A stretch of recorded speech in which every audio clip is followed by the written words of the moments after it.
So, good evening, everybody, and it's my pleasure to see you here, so many of you, at the final lecture at the 6th session of the How to Startup course that was created by the Investment and Development Agency of Latvia and TechHub Riga. And yeah, the final session, it's been already 2 months, I think, or a bit less than 2 months, really. The time flies by quickly, and we are here already at the lecture that's called Hello World. And yeah, before we jump into the session itself and start learning the final sort of things from this course, there are a couple of things I wanted to say. That first of all, regarding the assignments, I have to apologize that I have been very slow with the feedback, but this evening after the lecture, I will send you back the feedbacks for the first and the second assignment. And it is really important because on Wednesday you have the pitch workshop, thus you need to have a bit more prepared pitch deck. And after the pitch workshop, you will be able to perfect it for, well, the pitch competition we are having in 1 week. And regarding the other assignments, of course, you will receive the feedback for those as well. But to those teams that haven't yet managed to send them in, or if you're missing one of the earlier assignments, that's okay.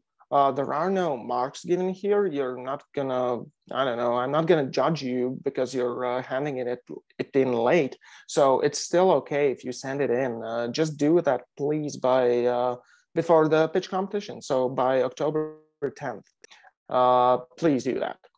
And yeah, pitch workshop, as I mentioned, that's something we're having this Wednesday. It is going to be led by Egita Polanska, which was also our lecturer during the pitch deck session. And yeah, like I said, I would suggest you to finalize sort of your draft. Still, you don't need to have the perfect ready to go pitch deck already, but you should have the draft. And also you should have some sort of a scenario of what you're going to say.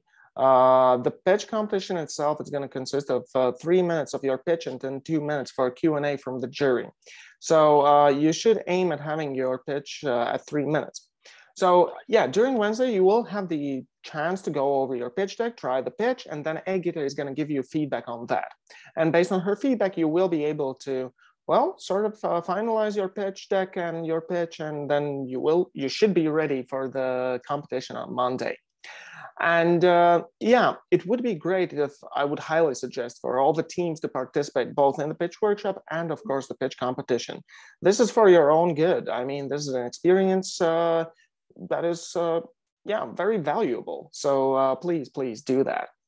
So I think that's enough from my side. One more thing I need to mention about the pitch competition, that in the announcements channel on Slack, I did post the sort of the guidelines for the pitch competition, where you can see the evaluation criteria and other, well, important things regarding the competition and the pitch itself. But apart from that, yes, the pitch competition is already next week. I will announce the jury and I will announce the prizes, but as I've mentioned previously, the prizes are more symbolic. This is mainly for the experience. So yeah, I will announce these things throughout this week. But yeah, start getting ready for the pitch competition, I guess. But now, without further ado, I guess we should jump into our final session of the second season of How to Startup.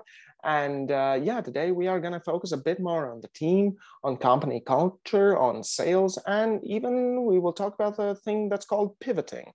What the hell is it? It is. We'll find out. So I would love to give the sort of the stage over to our today's lecturer, Anna Andersson, founder of Be With Clothing and Chief Empowerment Officer at Riga Tech Girls. Anna, the floor is yours. Hey, thanks, pals. Very nice to meet you all. I see 30 participants. That's quite a lot. Happy to see all of you on such a windy evening here online. Okay, so let's kick it off with without any delay. Let me see. Do you see my slides? Yeah. Okay. Cool. So this is me. I'm Anna, and I'm currently running the NGO Riga Tech Girls. But previously, I co-founded 2 tech startups, which are Frunt and Berda. And I also am founder of a company that is not really a tech startup, but still a kind of innovative product startup called Be With. And I also co-founded and was running a co-working space called the Mill. So I'll tell you about my experience today, and I'll try to kind of mix it with the themes that are in today's lecture. So this is the list that I got that I should talk about. And I must say that it's really a lot for like an hour and a half lecture. So actually, I wanted to check in with you. What is it that you're expecting most of this lecture? Maybe you can write in the chat or just tell me in your voice. What is the thing that you're kind of waiting for most or expecting most of today? That will help me kind of focus a little bit more, and I'll try to get everything in, but focus will be important. So anyone has any preferences? Interesting. Good evening, Sabina. Yeah, so you are interested in pivot. Okay, so I'll talk about the pivot. Anyone else? Your greatest expectations of today? Yeah, I'm writing right now. All right, perfect. Sabine also mentions customer journey. Okay. I think about customer journey, you can have like a 2-3 hour workshop on that theme alone. So I will touch upon that, but it's going to be more just like touch upon pivot for sure. Okay. Another vote for the pivot theme. Anyone else wants to share? I'm guessing Misha is still writing. Yeah, I think so. You can also quickly tell if you like. Okay, experience also about MVPs. Okay, all right. Okay, so let's kick it off. So I guess the experience is what I'll start with. And here is like a quick roadmap of my entrepreneurial journey development. It starts here in the left top corner with Hungry Lab, which was the first kind of real company that I co-founded. It's a graphic design studio. And we started it in 2007 with the idea that the future of communications is going to be digital. And at Hungry Lab, we were creating design for logos and different materials, but we're also creating websites. So that was the digital part of it all. And pretty soon, working in this studio, which was like a service company, not a startup, not a product company, but a service company where we were selling hours and making cost estimates for websites and different other projects. We figured that there are a lot of people who come to us who are our friends and who don't have enough money to buy our services, but who need a website. So there was this need. And this is actually the first step of coming to a startup, which we didn't know then yet, but which I realize now that if you discover a niche or a problem or something missing in the market, that is the first indication that there is space for a solution or for a startup.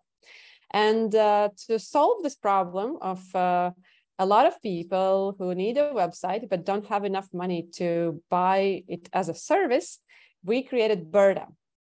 So Berta is a very simple, at that time it was completely free of charge. So it's a web engine with which anyone can create a website. And even at that time in 2008, when we started it, anyone could create a website without any coding knowledge.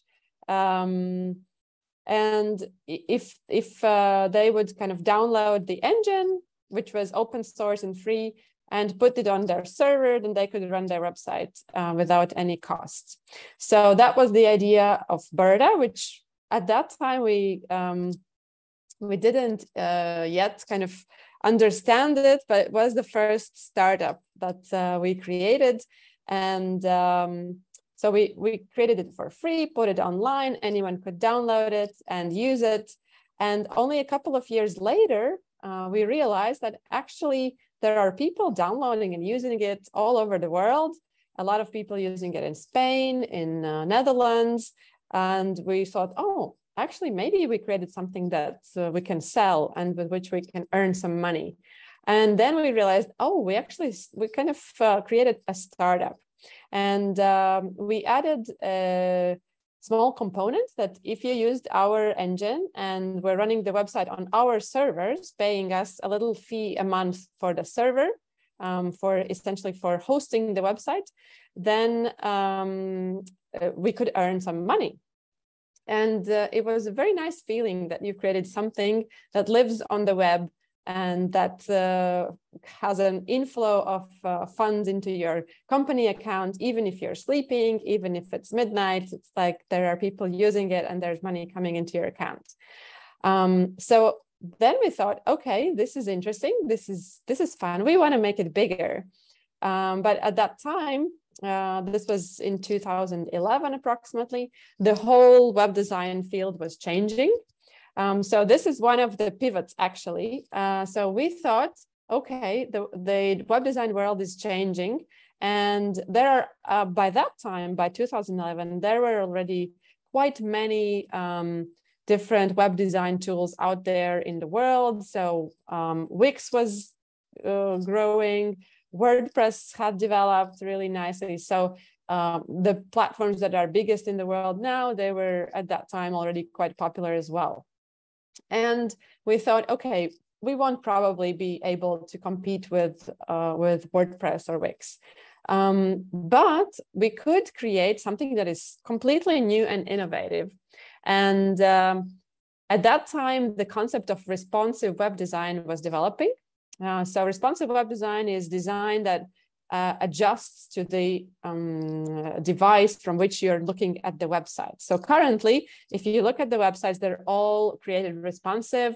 Mostly they are mobile first design. So they look nice on the mobile phones and they work nicely in all kinds of devices that you would open them from.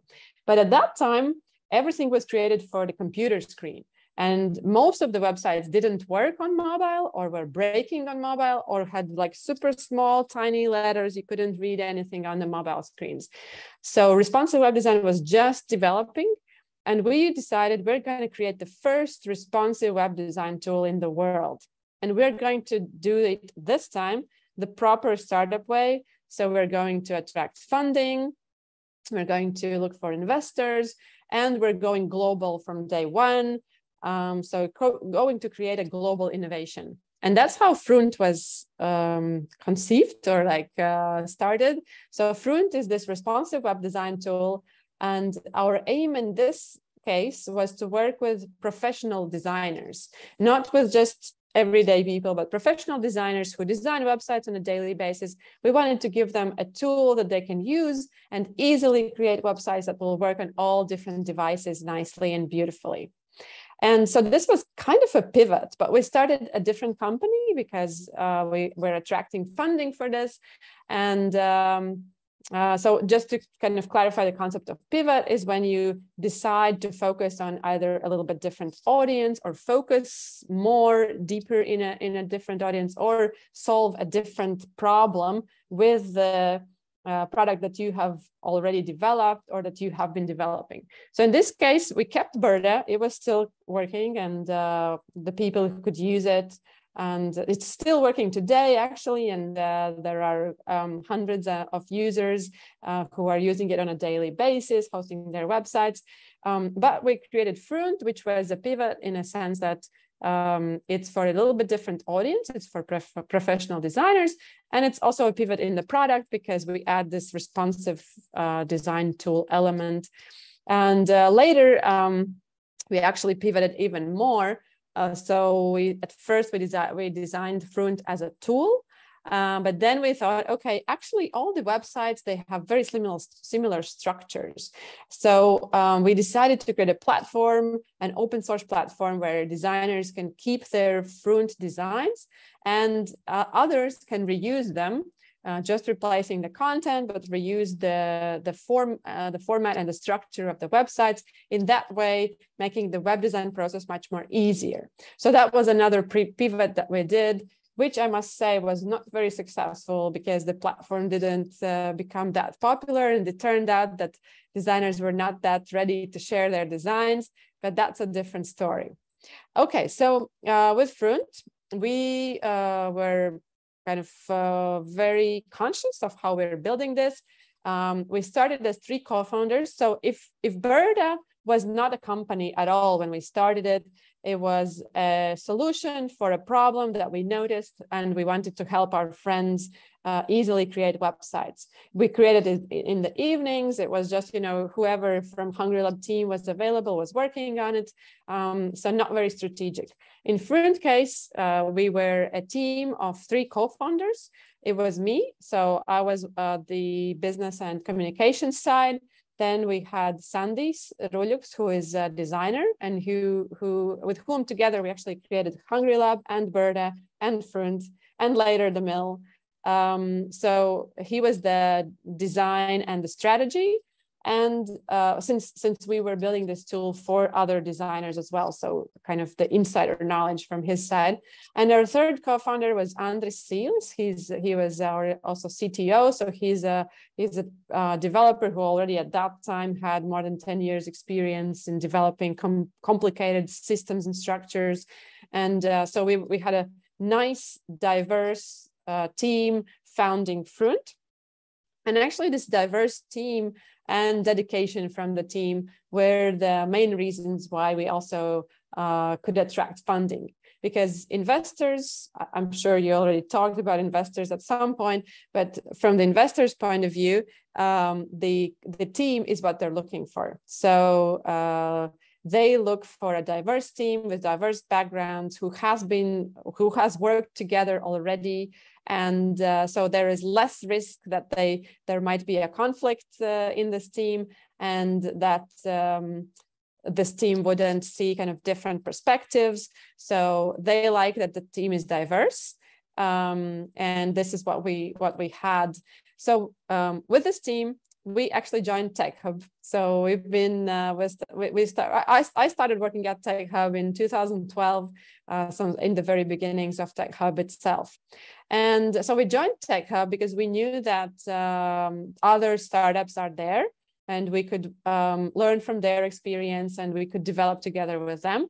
So also for you, I recommend that if it's possible, then it's really good to join some kind of community, like, for example, TechHub Riga, where you can meet other like-minded people who are going through similar challenges, who can help you with contacts, with experience, with just a shoulder to cry on when that is needed. And in startup world, it's needed. So joining a community is an important step. And it's also part of creating the team, that you have the support network around you. So if we think about the team, there are the people who will be running the company and who will be working on the product. But then there's also other people who can be maybe not full-time team members, but who are very important. For example, advisors. And if you join a community, it's easier to find great advisors that also fit your values and with whom you can involve in your startup development. Okay, so we joined TechHub, and at that time, TechHub was actually collaborating with Startup Sauna. Startup Sauna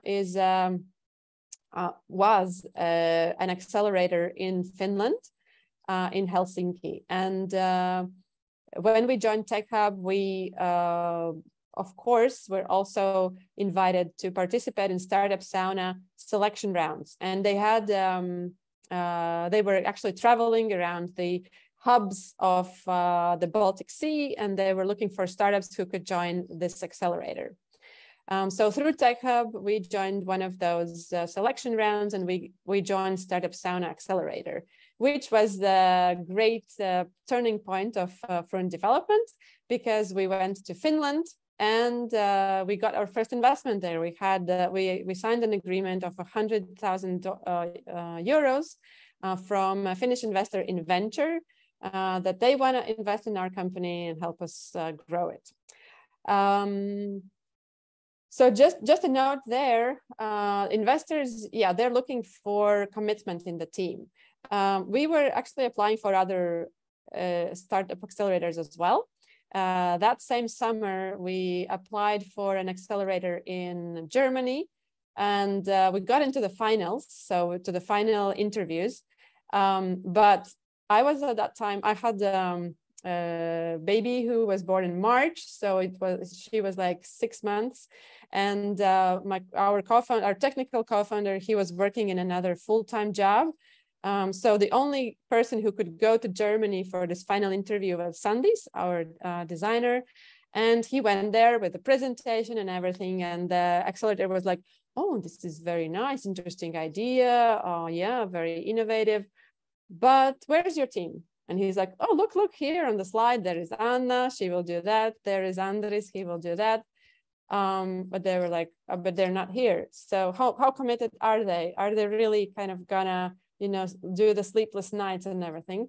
So being there with your team is super important at every step of the development, and also especially when you talk to accelerators or investors, they find it super interesting. I see there's like a question in the chat.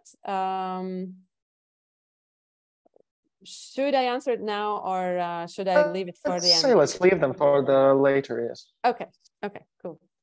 Okay, so we joined Startup Sauna. We went there, we met in venture. Actually, so I would always suggest that joining an accelerator is a good idea. It's kind of a fast track to meeting a lot of very great contacts that will be useful for you. It's not just learning, it's not just courses that they provide and feedback, but it's also these contacts, which finding these contacts, making these contacts without the support of accelerator will be much longer, more expensive and painful. So accelerator is always a good idea. But you should also pick which accelerator to go to, because accelerators there are different types of them, and some have better connections, some have worse. For us, the Helsinki accelerator worked really nicely.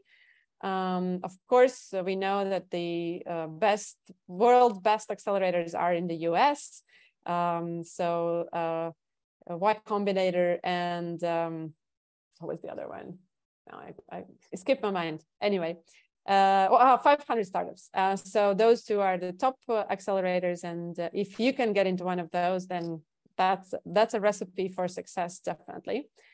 We were also actually going for another startup, another accelerator later, Techstars in UK, which we didn't get through the final interviews, unfortunately. Maybe that would have made a bigger difference as well. But anyway, so in Startup Sauna, we were meeting a lot of investors. We met, I think, more than 100 investors in those couple of weeks that we were there.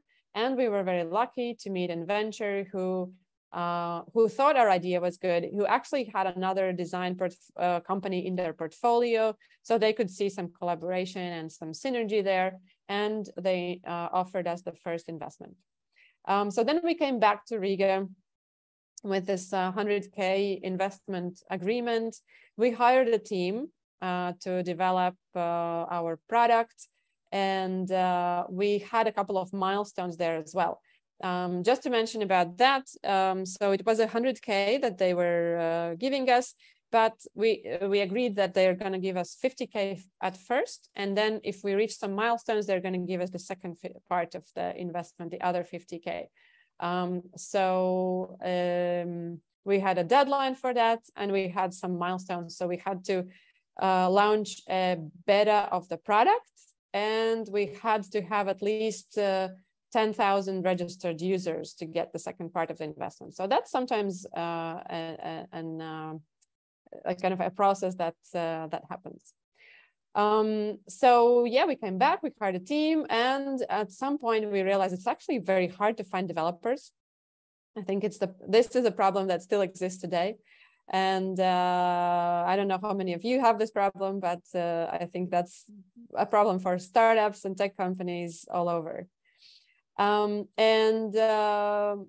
We also realized at some point that we had grown out of TechHub. So there were a lot of startups starting their work at TechHub, and we needed to have our own space. We had more than 10 people in our team together, Berta and Front, so we didn't have enough space in TechHub. So that's when we started the Mill co-working space with the aim to kind of bring together in this co-working space designers and developers. From one side, we wanted to work together with companies that have a similar profile, so design startups. And from the other side, we wanted to create evenings of experience sharing where designers and developers could come together, and maybe also create other startups and new startups that have designers and developers in the team. But actually creating the Mill, which was a nonprofit initiative, turned out to be very profitable for us in a non-monetary way. We couldn't find a developer to join our team for about half a year. But when we opened the Mill and they could come over and see how beautiful this space is and see the startups that are there, including our startup, we hired 3 developers in the first month within opening the Mill. So sometimes it's to kind of build the team, there might be some not that straightforward strategies. So in this case, opening a co-working space and having us more visible to the target audience that we want to meet and that we want to hire was actually a very good hiring strategy. So with the Mill, it's not a startup, but I was running it for 4 years. So I got some experience of how it is to build your own, create your own space, run it, and try to make it not profitable, but at least break even, which is really hard. I must tell you, all the co-working spaces that I've known are struggling with the finances. We managed to do it for 4 years, but then the cost of real estate went up, and a lot of other co-working spaces were created. So we decided to close down. And it's also important to know when you close down. Sometimes it's better to close down, not to continue agonizing things, unless you can pivot. So pivot is something you need when there is trouble, you can't find funding, you can't make it work financially or in some other way. So then you pivot. And yeah, I'll mention pivoting as well in the next thing. So by that time, we have the co-working space, the Mill.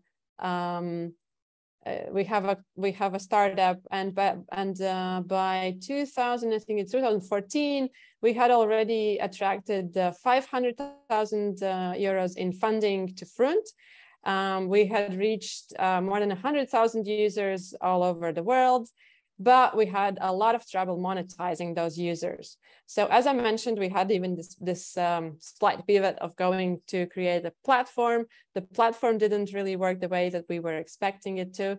And we had trouble people from our users so that they would come into our platform regularly, use it on a daily basis, and also become paying customers. So at first we thought, so we're going to have let's say 100,000 users, and 1% of those would be paying users. So we would have like 1,000 paying users, and each of them would pay like $59. That was our first pricing that we created, $59 a month. So on a $49 a month, and that would give us 49,000 revenue per month, which is like okay to start with and grow with. But it turned out that a lot less people were willing to pay that amount. So we changed the pricing. We put it down to $9 per month for the lowest price. And so we came to a point that was just a couple of $1,000 a month that was coming in with MRR revenue. And it was really big struggle because our team was pretty big, our costs were higher than that. And it's typical for startups, but in our case, it created a lot of stress. So for me personally as well, it was a lot of stress. I was stressing like, how am I going to pay the salaries next month? We were taking on different service products, adding more workload to the people, but at the same time, not making MRR, so the recurring revenues grow. And so all of this stress, it of course, has a big pressure on the team and on the relationships. So that's one of the lessons. If we think about the team, it's good to know how your team will react under stressful situations, because building a startup is very stressful. And in this case, our team unfortunately didn't survive that. So at some point, our CTO was like too stressed out. He said he's leaving the company and he quit.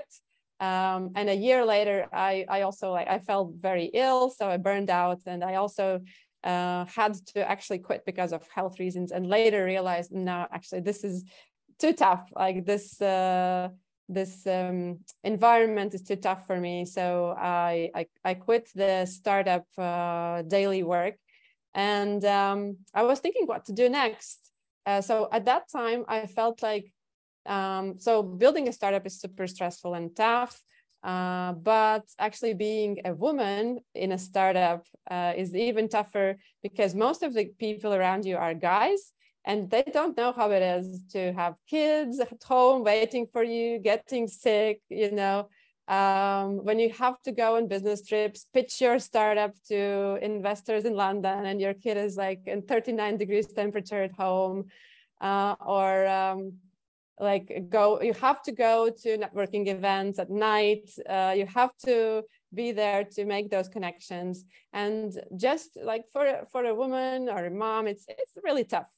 So that's when I thought that we need more women in this. And so that's how actually the idea behind Riga Tech Girls was born. So a couple of startup founders, me and Alice Dirika from Infogram, now Prezi. So we thought it would be cool to have more women. And we started Riga Tech Girls, which now actually has grown into like a big movement. And I'm super happy that also Pulse is part of this movement. We've grown also kind of out of this just, women supporting women movement into just general digital skills. And I must say that even though Riga Tech Girls is an NGO, it's been growing as a startup, so threefold every year. And I feel like a lot of the vibes there are very startup-y, like how it's growing, how we're changing the culture, because it's a tech NGO, and people who are there are from tech companies and startups, so the vibe is very much there. But yeah, anyway, in between, there's another company, Be With, which is my company also currently, and which is in a process of pivoting. So even though it's not a tech company, when you go through creating a startup or working in a tech company, you get a lot of knowledge and experience that you can use in any other company as well. So from one point of view, I would say it can be considered a startup because it's an e-commerce based product company, and it's very design focused. So a lot of things there. But yeah, Be With is my company, which I created also coming from my experience, where I realized that I was super busy and stressed in my startup life. Had 2 kids, and my husband was also actually working in startups at that time, and we didn't have time to connect. So how can we connect when we don't have time? And I came up with this idea that we could have clothing through which you can reach in and touch your partner wherever you are, even like in a networking event somewhere, and nobody will know that you're connecting at that point. So that's how Be With was created. And yeah, that was my idea at that point. But about the pivoting, I'll tell you in a moment. Okay, so this is the whole roadmap. And just to show you a little bit more clearly how it looks like, this is Berda, some websites that are built with Berda.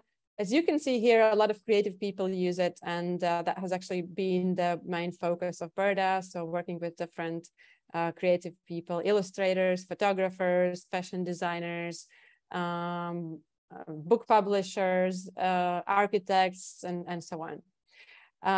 Then Front, the tool with which you can create websites that adjust to the screen freely.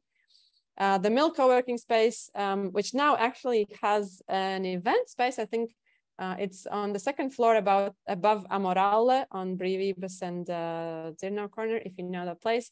I was there on Friday. It looks much smaller now than it did when we were there. But yeah, so in the co-working space, we had two kind of part business models. So one part was people coming to work there on a daily basis, and another part was creating events and also renting out the event space on this side. Here's like one of the events happening. And here's also at the Mill, one of the first Riga Tech Girls meetups. So we were focusing a lot at the Mill to create different communities and allow enthusiasts creating experience sharing events for free in the Mill space. So kind of the Mill was also part of how Riga Tech Girls was, becoming and growing, because it was a free and nice place to create events, meet, and create this whole movement. And yeah, Be With, the company of clothing that allows you to connect with your partner wherever you are. Here is just one example of the clothing that I created. And yeah, to mention about the team and pivoting in this case. So as I mentioned, team is super important for investors, but it's also important for you. So for me, I never thought that I want to build a company alone. And when I started Be With, I had this idea that I want to create clothing through which you can touch your partner and connect. But I knew that I'm not a fashion designer or clothing designer, so I need a designer on my team. And I also don't have any experience with marketing and selling and distributing physical products. So all my experience was connected with services and online things and non-physical intellectual products. So when I first started off the company, I was thinking that we're going to be 3 co-founders. I found a designer that shared my passion for this idea. Her name was Monta, and she was studying fashion design in London. And for the first years, we were working remotely on the idea. And the third co-founder was one of my friends who had her own company connected to clothing and who had a lot of experience with production and distribution of clothing products. But as it turned out, sometimes, when time passes, kind of this motivation changes, and my friend, after the first couple of months of working together, she said, no, I have to focus on my own company. I don't have time for this anymore. And she jumped off. And at first I thought, oh my gosh, I can't do this without her. I should probably just drop it. It's not going to work. But then I was talking to some people and they were like, come on, you have this awesome idea. You have to do it. It's a unique, there's no other product like that in the world. You have to do it. And my co-founder, Monta, she was like, yeah, we've put in already so much work, let's do it. So the importance of co-founder and the team is not just in the competencies, but also in supporting you in the harder times. When someone leaves, when something doesn't go the way you planned, it's super important that you have this supportive other person who is your co-founder and can kind of boost up the energy and help you continue your work. So with the support of Monta, we continued and we launched the product a bit later. And it's been a super interesting ride with this product. What I realized is that I actually don't like production, not my thing. And I really want to kind of, I outsourced it from the first days, but I really even don't want to deal with it. You know, at first it was interesting going to fairs and finding the best material, but now it's not my daily thing. I don't want to think about these small details. I want to think big things. So it calls for a pivot at that point as well, when you kind of feel like, okay, actually doing this thing is not exactly my thing. So maybe there's something that can change. Yeah, I figured as well that this whole, I learned, during working with this now already for 5 years, that this business is a lot about e-commerce, and e-commerce is a lot about building always new things, new designs, new products, everything new, which also goes against my values. And so when I started it, I was thinking about eco-friendliness. I was thinking about product that lasts for a long time, and designing a product that is kind of product is in itself. I don't want to be in fashion, so coming up with new designs twice a year minimum. And so yeah, this kind of business direction turned out is not that much for me.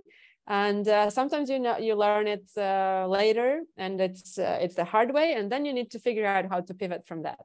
So this is in the process right now, the pivot, how Bwith is going to change, taking into account the market it is in, the actual needs of the customer. So what I realized is that, for example, my customers, they really like the product quality, and they buy repeatedly and they use it repeatedly, but it's the quality that they are buying is the quality of the production and the quality of the material, not the idea itself necessarily. So this is also another reason for pivot, when you realize the actual needs of the client. All right. So where are we now? So I talked a little bit about the building the team, about pivoting, about teaming up, skill sets. Okay, I'll talk about culture a bit later as well. Now let's focus a little bit on the sales strategy. I think one of the great sales kind of models or sales strategy models that I've found during the years is Guy Kawasaki Marketing Matrix. You probably have heard about Guy Kawasaki. If not, then you should find out about him. He's a great guy.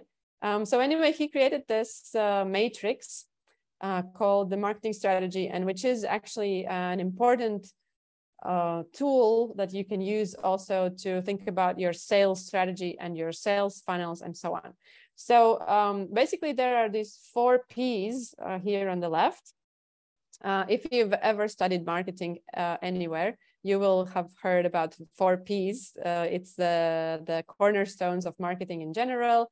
But Guy Kawasaki, he has found these 6 questions that you ask about each of these 4 pillars of marketing. And if you answer these 6 questions about each of these 4 most important parts of marketing strategy, you kind of create your strategy.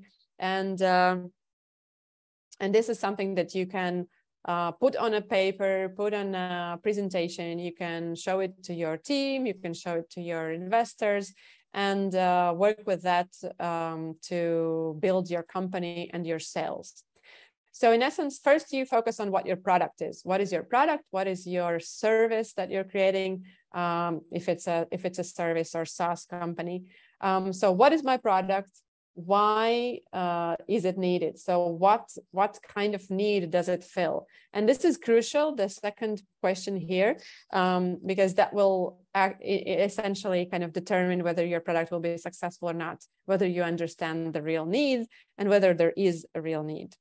When do people need it? So that's how you adjust your sales strategy to the right moments during the year or the right moments during the person's lifetime. And this is where the customer journey comes in. So you figure out when, where, how do they need your product. So how the product will fill that need, which is a real need. You think a little bit about how much will it cost, what will be the volumes.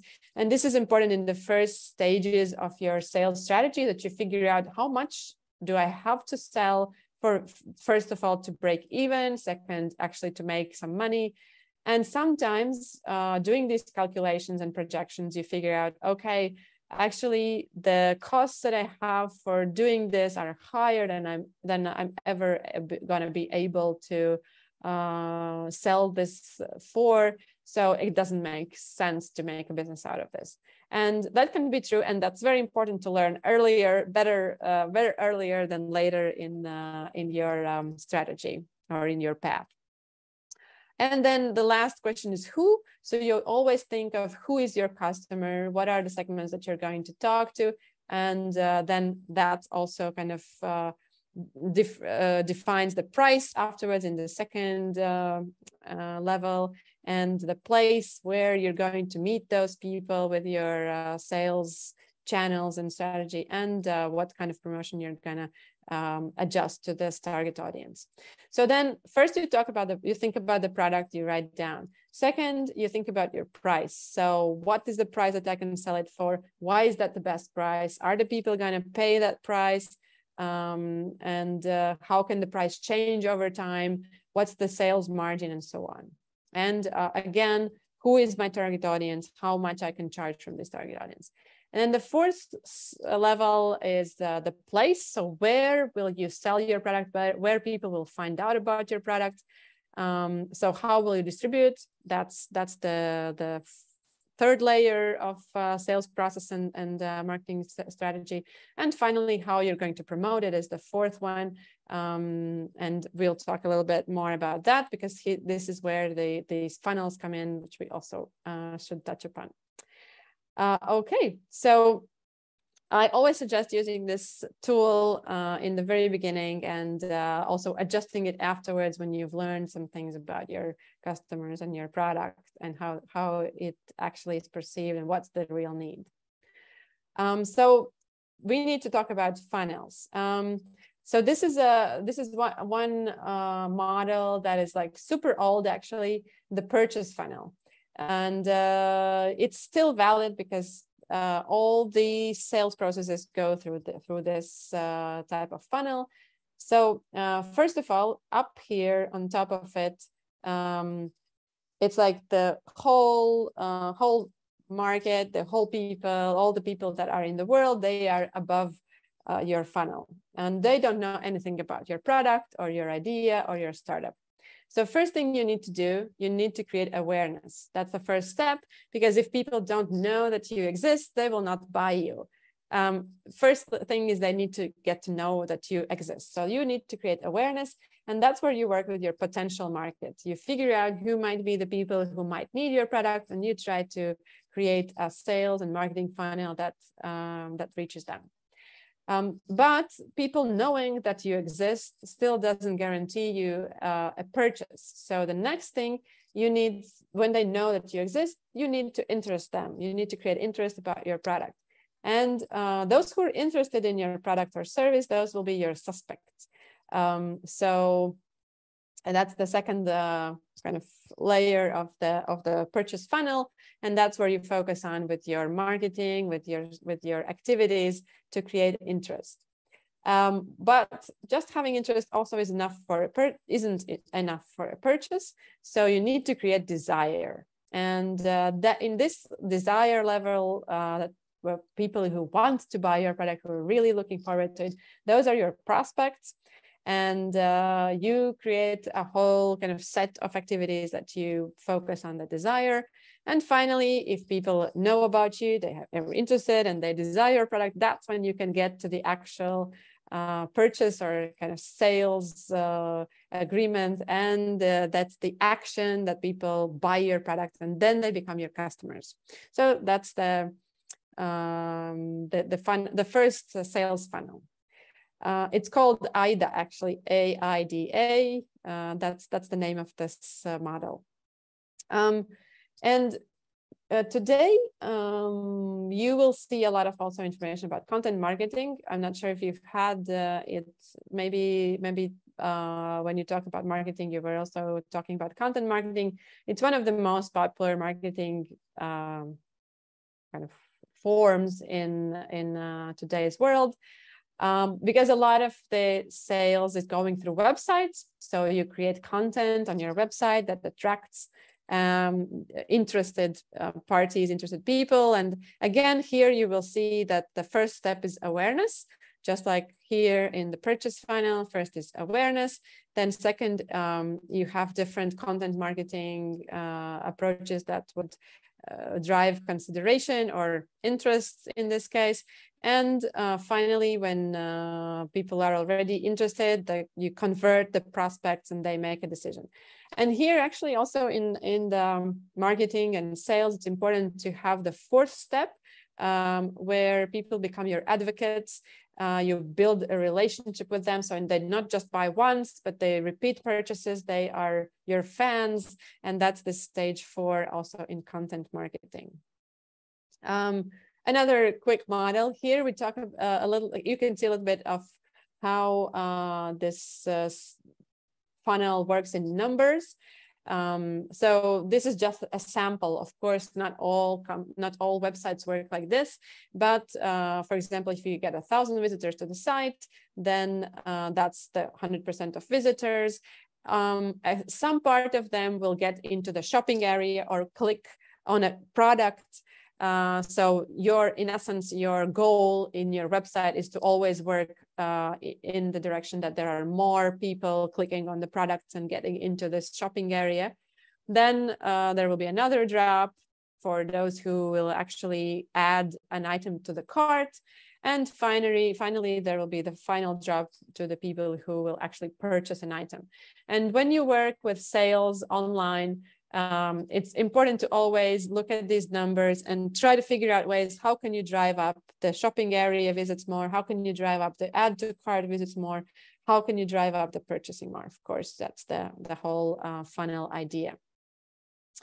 When you do communication on social media, on your ads, when you do sales, there is this model of top of the funnel, middle of the funnel, bottom of the funnel. As here previously we saw, so this would be top, middle, and bottom, these three. And the idea is that in the top of the funnel, you don't try selling your product. So to the people who don't know that you exist, it will not really work if you put out just a picture of your product and the price. First, you need to build the awareness about the issue that you're solving, the problem that exists, and they will, oh yeah, I actually have this problem. Oh, I want to find out more. So that's the top of the funnel communication. When they come to your website and show the first interest, that's the middle of the funnel. There, you will already try to talk to the people about your product, how exactly that solves the problem that they have, and how that could be useful for them. And finally, at the bottom of the funnel, you explain why your product is the best solution. So if we think about tools for all of these funnels, for all these stages of the funnel. So top of the funnel, blog works, articles, videos, infographics, to talk about the problem that you're solving. In the second stage, in the middle of the funnel, you give them case studies, video tutorials of how that works, ebooks about the subject, so they dig deeper. And in the bottom of the funnel, you give them different freebies. You try to give them free trial, that they just try your product at least for a week for free, or you give them coupon codes so they have a discount. So in this only in the third stage of the sales funnel, you work with discounts and offers and things like that. And then just a little bit touching about kind of the sales strategy and marketing planning. So what are the tools again in each of these? In the marketing funnels and in the marketing planning, I usually work with 4 stages and in a sales funnel. So first is this attract, convert, close. And then as you remember also from the content marketing, the fourth one is inspire. And here are just a couple of tools that you can use there. So to attract, you have engaging content, for example, on your blog. You publish social posts with beautiful, engaging pictures or videos. And you can also pay-per-click, you buy the views of the people. Then when they have already seen your idea, then there's still engaging product content, but here you already work with landing pages. Ideally, they would be targeted to the different audiences you're working with. You use remarketing. Actually, now in future, I don't know how well remarketing will work because there's all of these data restrictions, but still it works at this point.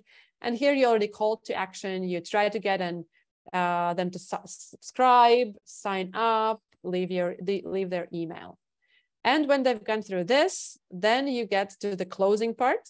So you send out emails with offers, you still have engaging content as always. Here you will call for a meeting or for an event, or like you will have this closing part to sell your product.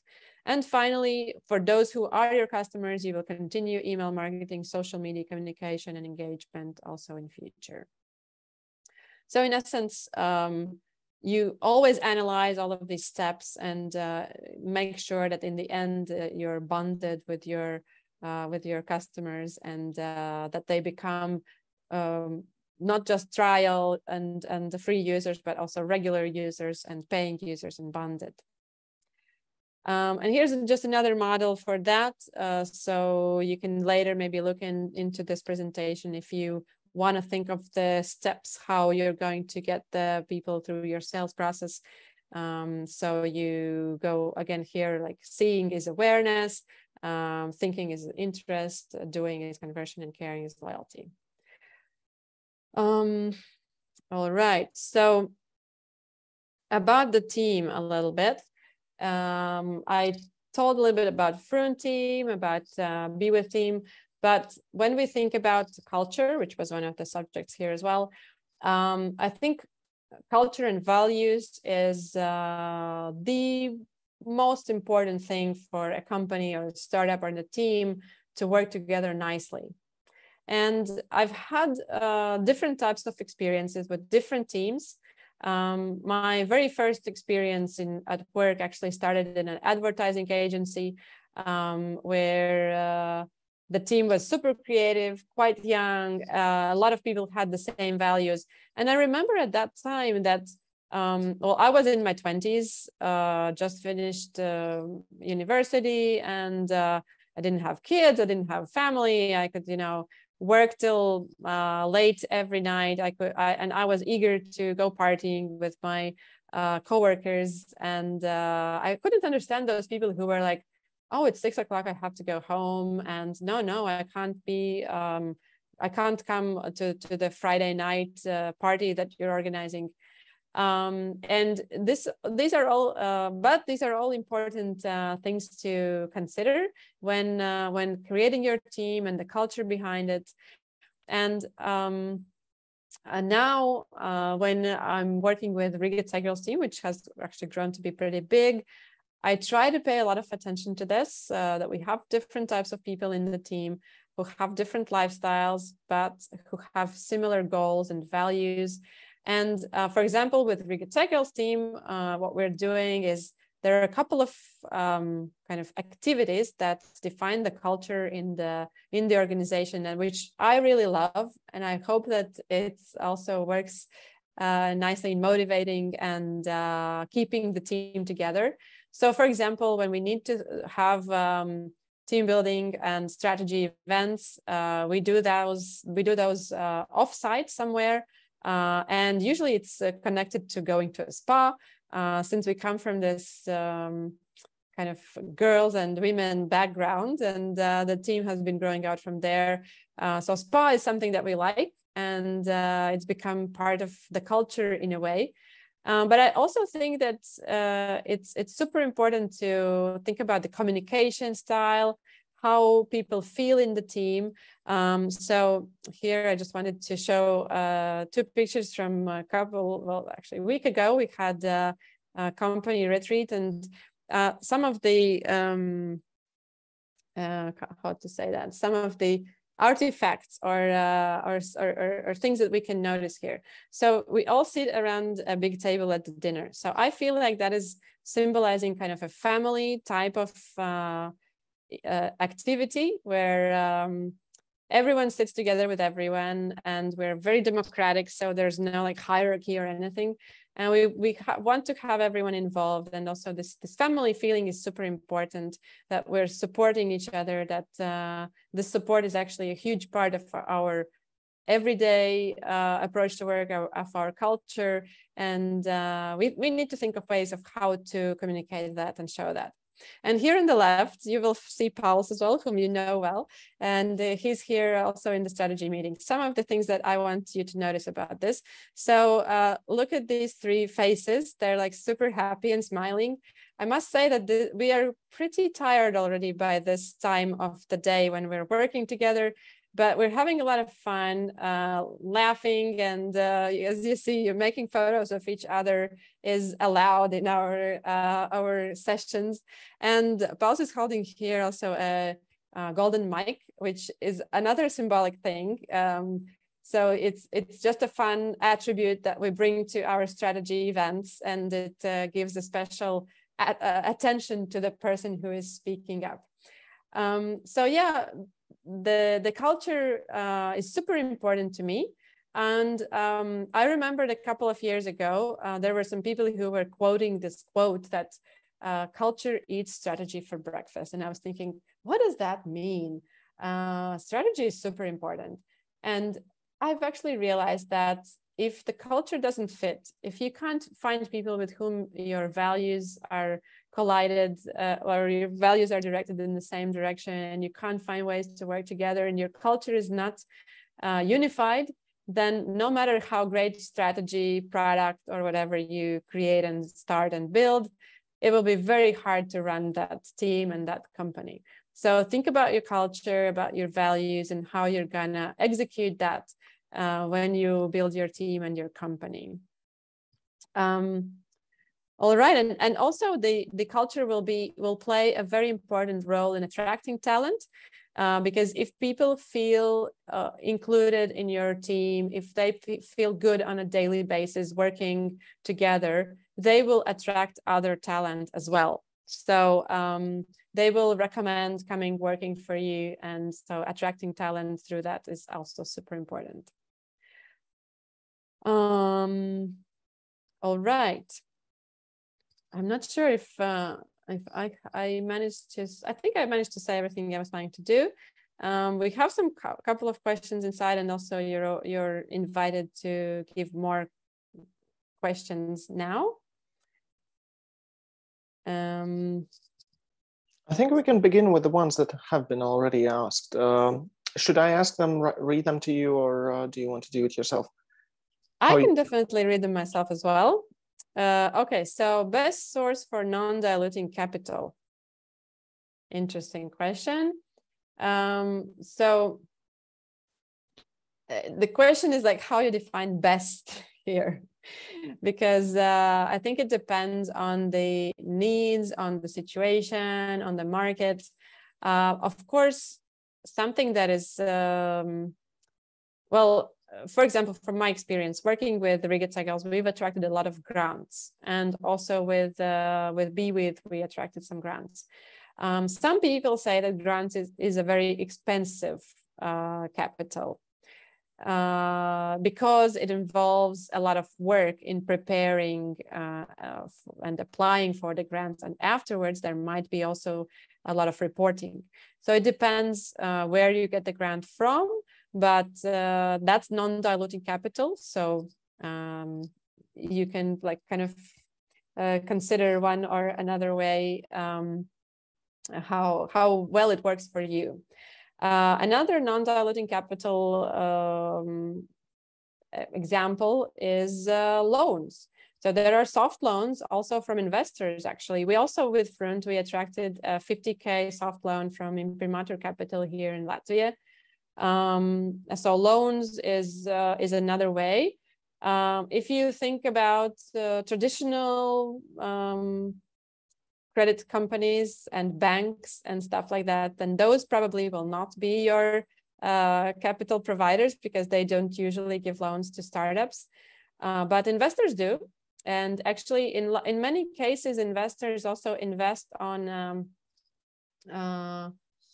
convertible note basis. So we actually also had our first investors on a convertible note agreement. So basically, they give it as a loan to you with an agreement of at what point for what kind of valuation they can exchange this loan for company shares, or what are the other exit strategies from that point with non-diluting options. So that is also an opportunity. Did I answer that, or is there like more maybe precise questions about that?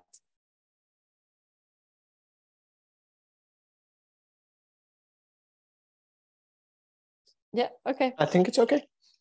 Okay, cool, thanks. So then Misha asked, what kind of growth hacking have your startups used successfully and other startups you have seen do it? Okay. So I should say that we never had a growth hacker on the team, which maybe was not the best scenario, but there are not so many growth hackers in the world, especially not in Latvia, and especially 10 years ago when we were starting. But well,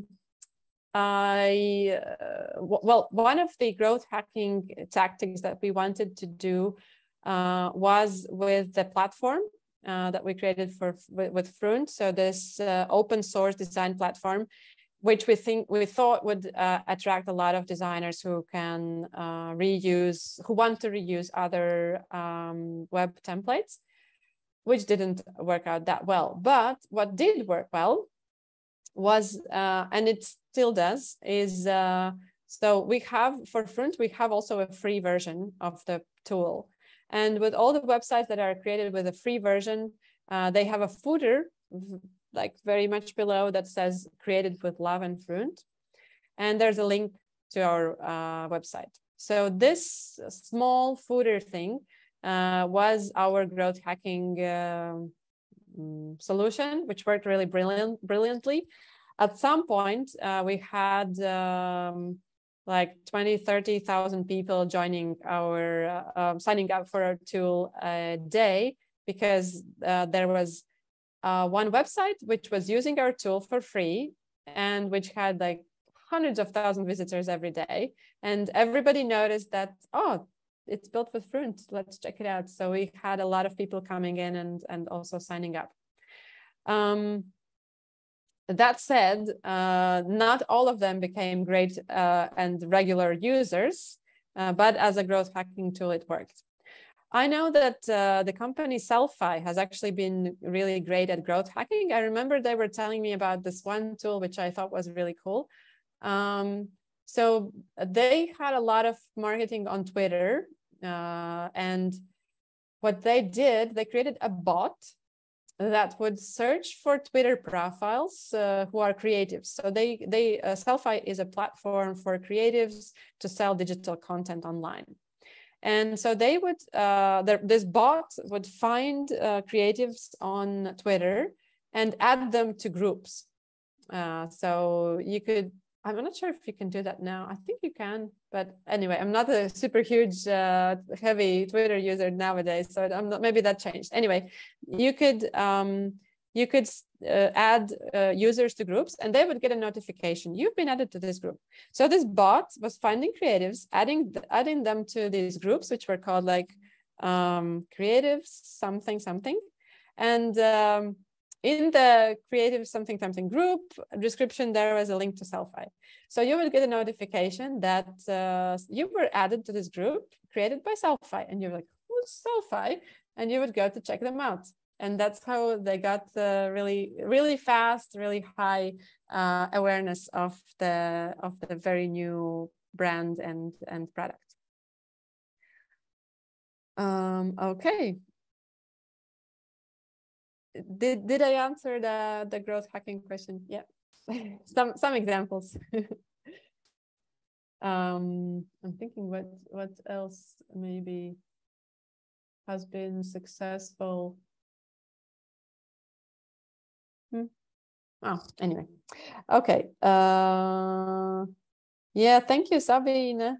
I know it's tough for moms out there, but it is possible. But it's important to involve support. So just, you know, a shout out to all the moms and dads.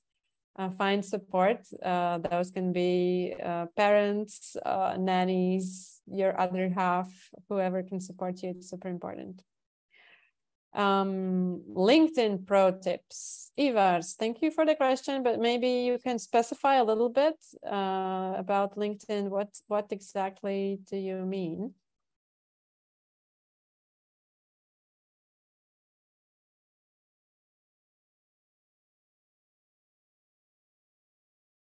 No. Some good comments, hacks you use. Okay. Yeah, I must say I'm not a very professional LinkedIn person. You probably would need someone with a more kind of social media background for that. But I think LinkedIn is super important for professional connections, and having a good profile is like #1 tip. So have a good profile that explains and is like an advertisement of you. So of you, or if you're talking about your company, then it's an advertisement of your company, that people can easily understand who you are, what you're about, what are your competencies, and if they're interested, they can connect. I know that on LinkedIn currently, it's also possible to create groups and events and things like that. So I'm sure it's possible to join there. But then again, my question would be, what's your goal? So what do you want to achieve? And probably you can do that through LinkedIn, or you can do that through some other social media or other ways. But the goal would be the first thing, and then tips would follow how to do that on LinkedIn best. Okay, so David Wright is asking, I have a question about founders agreements and articles of association and relationship. Okay, what's the question? Yeah, so I was just, you were mentioning about how, you know, in some of your various experiences, how like some of the founders maybe realized that the project, you know, wasn't a good fit for them, or, you know, life intervenes, family, or, you know, sickness, or, you know, any number of different factors which can lead to burnout, or, you know, wanting to exit. So I was just wondering if you had, you know, in thinking about those scenarios, which, you know, you had experience with, whether there were certain ideas where you thought, oh, geez, if we had, you know, let's say written into the founders agreement this, or if we had structured the company like that, you know, at the level of the articles of association, whether you had some thoughts about, oh, these are some things that in the future I would like to implement at that sort of beginning stage to sort of accommodate these changes and allow the company to, you know, move forward, you know, profitably and successfully, and sort of even in the face of these sorts of, you know, pivots by the different founders. Mm-hmm. So I would definitely recommend, and we did that. So fortunately, that was already in the founders agreement for Front, that you have vesting. So definitely need to have vesting in the very first founders agreement. So nobody owns the company before they have worked enough on that company. So in essence, we had a clause in our founders agreement that there's a 4-year vesting period, and although in the articles of association, registering a company in Latvia, it's not possible that there are some parts of the company that nobody owns. Okay. So we agreed that we divide the company among ourselves in the articles of association, but in our founders agreement, we agreed that if you quit earlier than 4 years after founding the company, then you lose part of your shares. Essentially, if you work 1 year, you get 25% of your shares. You get to keep them, and you give the rest, like the 75% back to other founders or to other people in the company. If you work 2 years, you get half of your shares. If you work 3 years, you get 75% of your shares.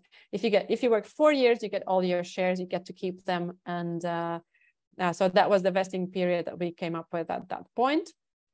And most of the investor agreements will also have some kind of vesting or some kind of cliff that if you leave the company earlier than something, then there's like change in the remuneration or the shares that you can keep. But in essence, vesting is super important. And we did that. And so our CTO, he left 2 years after we founded the company. So he got to keep half of the shares that he initially had. And with me, I left when it was 3 years, but I stayed on working without a salary, doing some of the tasks. So I got to keep all of the shares in the end. So I didn't stay as like full-time employee, but I was doing volunteer work for the company. So that's how we decided that that's going to continue. But yeah, vesting is super important. And even if the main person founding the company decides to leave after 2 years, they also need to give up their shares. Otherwise, the company will just not exist afterwards. But yeah, with the early investors, we didn't have that problem in our case. But I've heard with a lot of companies that if they have some early investors who invest very early stage and are passive investors afterwards, so basically they give you like, I don't know, 20,000 to start off the company, and they take, I don't know, 10% of the company, and then real investors come in who are, you know, tech investors, and they see this inactive shareholder who just, you know, gave a couple of thousand. They would not be very happy about that. So you have to be very careful with who owns your shares, whether they are active people in your company, because investors will not be happy about inactive shareholders in the company. Did I answer your question? Do you want to find out more about that? Yeah, I had just one follow-up question there. So let's say somebody leaves, you have the vesting in place. So like your CTO, for instance, left after 2 years, the 50% of the shares that he doesn't take with him, were they then divided evenly amongst all the other shareholders, or how does that work? Okay, so at that point, we decided that those shares just go into option pool. So from the very beginning in our company, we had actually 9% option pool in the very beginning, that we decided, okay, this person who is one of the founders will be holding that option pool in their shares. But within our agreement, we have a 9% option pool that will be given up or given to important employees that will join the company. And those 9% will not dilute anybody else's shares. They're just there for the C-level newcomers to the company. And if somebody leaves the company, their shares join the option pool.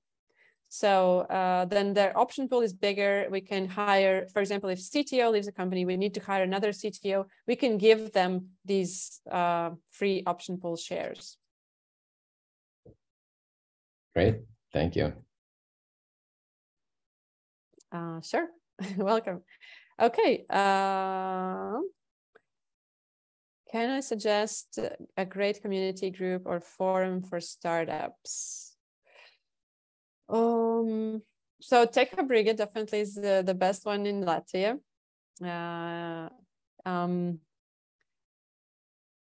I think, well, it's not really a forum or community group per se, but I think Startup Wise Guys is a really good community. It's an accelerator as well in itself, but they have also a pre-acceleration program where you can join and I think meet a lot of people. So that would be a great community. They have also international startups and international like experts. So I think that's a great community.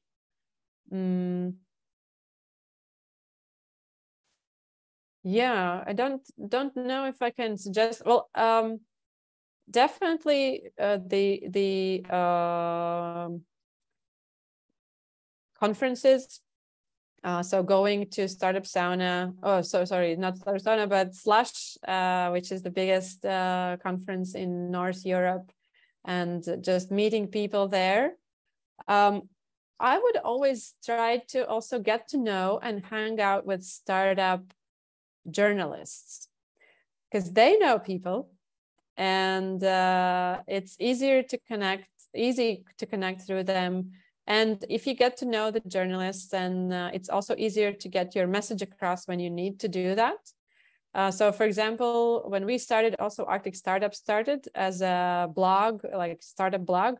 And I met one of the founders, Dmitry, in Slush, and we made friends, and we've been actually friends ever since.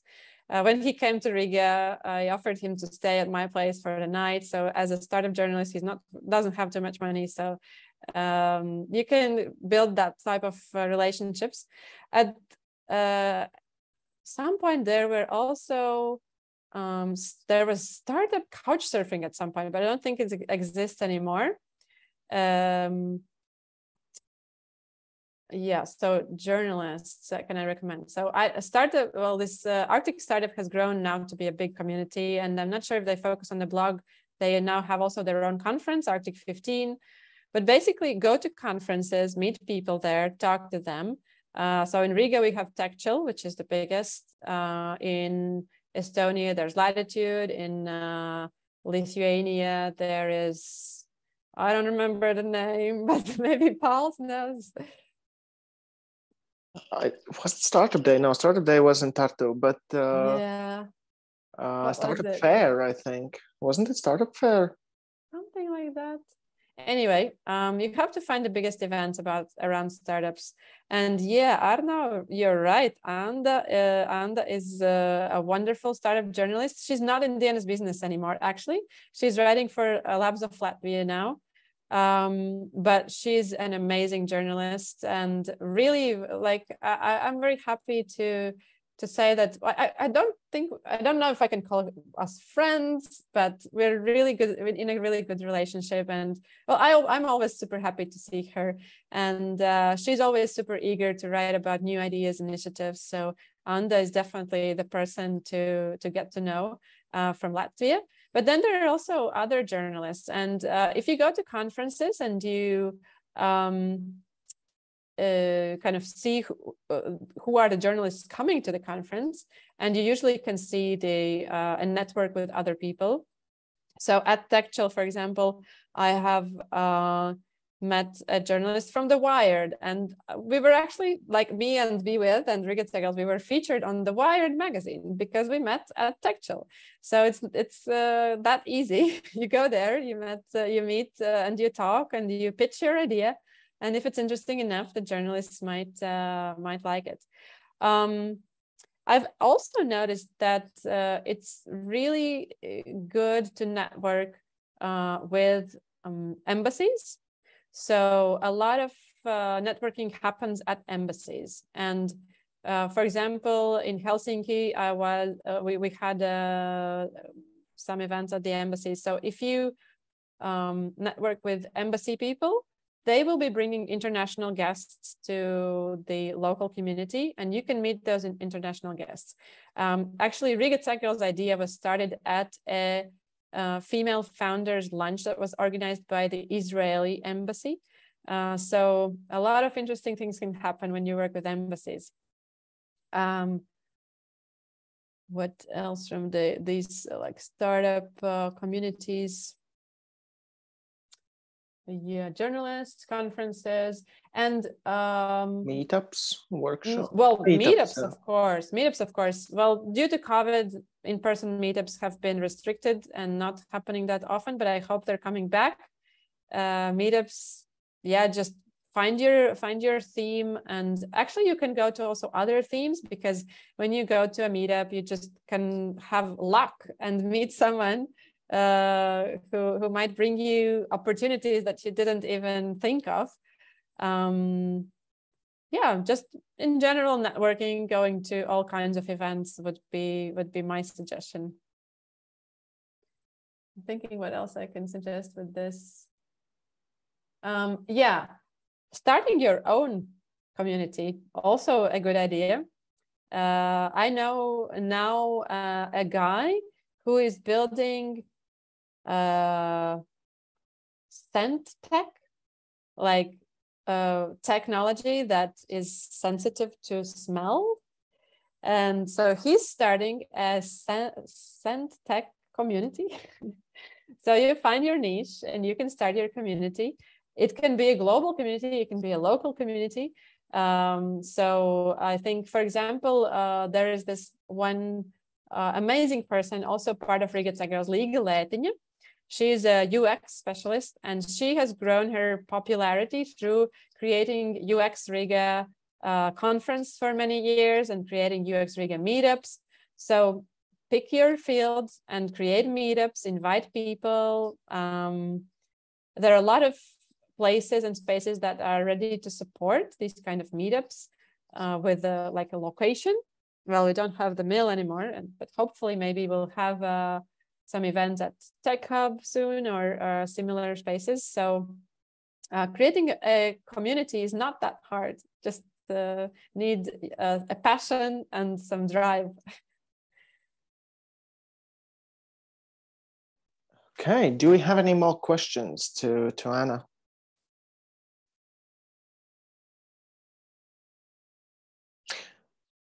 Okay, Misha's writing, thank you. So I guess I also want to give a huge thanks to you, Anna, for being here this evening, for sharing your story and your experience with our community of the How to Startup course. And yeah, it was a pleasure, definitely a pleasure having you here. Maybe you have some closing words to give to the audience. Closing words, okay. So just to put it all together, don't do it alone. That's a really hard way to do it. It's not an easy path. So find co-founders, find supporters, and build community. So that's always a good idea. And yeah, follow your heart, I would say, because in the long run, and the run is pretty long, it will matter what you believe in. If you believe in what you're doing, if you will want to wake up and go for it in 2 years, in 3 years, with a lot of maybe even sleepless nights, whether you will want to work on a weekend on this idea, that will matter. So find the thing that you're passionate about, that is truly connects with your values, and that you will want to work on no matter what. Because the money might not come that soon. Even if it comes, you will need to find people to build it together with. So knowing your values will be important, so that you find the appropriate and best people to work together with. That's all. Thank you so much for these closing words, and yeah, once more for being here. And a couple of things I do want to mention to everyone. First of all, I had forgotten that I need to mention this, but thank God we touched upon the community and meetups and so on and so forth. TechHub Riga is actually gonna have, for the first time in a long time, in-person meetup next week. On the 13th of October. It's going to take place in the Build It Accelerator premises, which are on Elizabeth Street in Riga. So not only it's going to be a community event that you can attend, there's going to be drinks and people there to meet. Also, if you're building a hardware product, then you know, Build It Accelerator might be a good friend down the line. So once more reason to join this event. So yeah, just look for TechHub Riga on Facebook and look at the events, and you will find it there. But the focus, the theme of the event is going to be looking behind the scenes and developing hardware products. So it is going to focus mainly on hardware, but doesn't change the fact that it's still worth visiting just to meet like-minded people and yeah, to become a part of this community. And returning back to our course, once more, I'd like to remind you that on Wednesday, we are having the pitch workshop. It's not necessarily mandatory if you don't want to be there, if you have other things to do. It's not a must, but I do highly suggest you attending it, as it's certainly gonna help you well, with the pitch competition on next Monday. And yeah, preferably those should be the team leads that are going to this pitch workshop, as well as pitching on next Monday. But of course, you can designate someone else from the team who's going to be the the person who's pitching. So that's okay if it doesn't necessarily need to be the team lead, but most of the cases it usually is the team lead. So that is that. I will share the event link for the TechHub Riga's meetup on Slack, as well as I will share this recording and about the homework, the new homework. Well, the good thing is there are no more homeworks. The assignments are done. If there's something you didn't hand in, you still have time to do that. I have things to hand in, the feedback from the homeworks you already did. So like I said, the first two I'm gonna send to you this evening, and then there's gonna be more to follow. But yeah, the main thing is now just to perfect your pitch, to finish your pitch deck, to prepare your spoken part, test it out on Wednesday, and then we have this yeah, pitch competition on next Monday. So yeah, prepare that. Have a wonderful rest of the evening and see you on Wednesday then. Bye.